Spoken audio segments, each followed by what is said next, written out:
Në ditën ndërkombëtare kundër dhunës ndaj grave, Qendra Batra ka organizuar këtë të martë një aktivitet sensibilizues. Në fokus të aktivitetit, rritja e informimit dhe ndërgjegjësimit të qytetarëve për pasojat e dhunës dhe rëndësinë e mbështetjes së viktimave.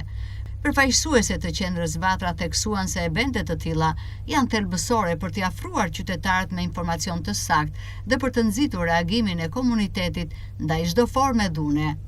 Për Gjensila Muratin, menaxhere e programit Qendra Batra, prej kohësh sensibilizon në mbrojtje të grave dhe vajzave të dhunuara. Qendra Batra, ashtu siç gjatë 25 viteve të themelimit dhe aktivitetit të saj, angazhohet çdo ditë në mbrojtje dhe ofrimin e shërbimeve për viktimat e dhunës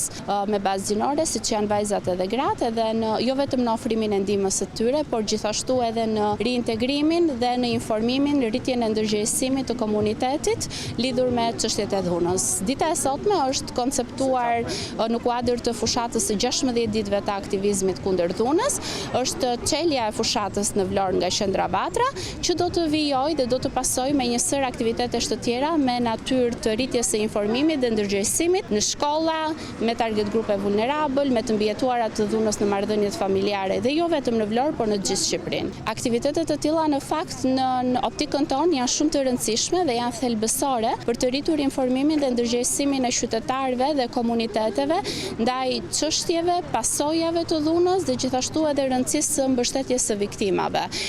Me patjetër që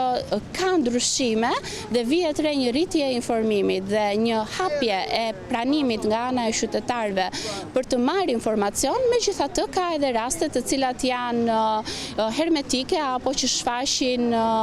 shfaqin deri diku një lloj bllokimi në dhëmjen e informacionit. Por aktivitetet të tilla dhe të bëra jo vetëm në kuadër të fushatave, po gjatë gjithë vitit shërbejnë për të arritur këtë lloj ndërgjegjësimi dhe informimi. Ngjyra portokalli zotëroi, e cila simbolizon një të ardhme më të ndritur pa dhunë për gratë dhe vajzat. Mesazhi i aktivitetit të sotëm, ndërsa shumica e qytetarëve të Vlorës u treguan të hapur me marrjen e informacionit dhe mesazheve të ndërgjegjësimit, edhe pse nuk munguan dhe ata që mbeten hermetik dhe të rezervuar për të folur mbi këtë temë.